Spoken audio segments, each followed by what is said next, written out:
Welcome to our new crazy thing. So you may be wondering why the sound is a little different and why the camera's a little different. Well, that's because we're doing something a little different this summer. We're gonna go into the factory. What's the factory? Well, you'll find out. So come along, we're gonna go.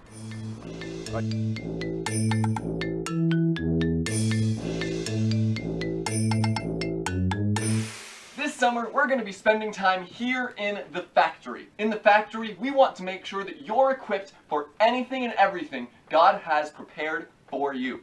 Today, we're starting at the beginning, so we're here in the assembly room. A factory's assembly room is the place where things get put together. It is here that the product a factory is making is made, and the pieces of it are all finally made into one thing. We as human beings were also created, not in the factory, but by God. In fact, He created everything. You can think of God as the person in charge of the factory. He did the designing, planning, and building of you. He's had the blueprints for you ready since the beginning of time. Today, we're talking about not just your creation, but the creation of the entire world. Let's check it out. In the beginning, God created the heavens and the earth. First thing He did was say, "Let there be light," and boom, light. He made the day and the night. The next day, God created the sky, separating the earth from space. The third day, God made the land and the seas. On the land, He brought forth vegetation, plants and trees and everything else. On the fourth day, He created the sun and the moon, then the stars. The next day, He created fish and birds, large sea creatures and the creatures of the deep. He had them be fruitful and multiply.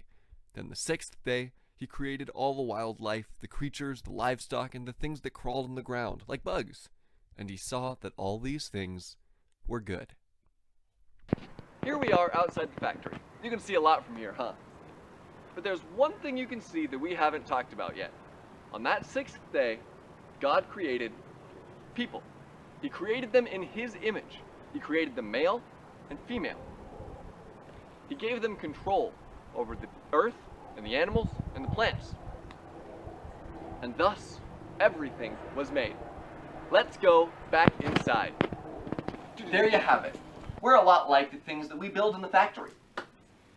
Designed with a purpose and made to fill that purpose. The world too. It was designed by God's hand. Maybe some of the things in the world that shape our world happen automatically, like rivers running through mountains or the rain washing things away. But some things God has set up to run on their own. It's because of this design that we, created by God, get to live in the beautiful world that we do today.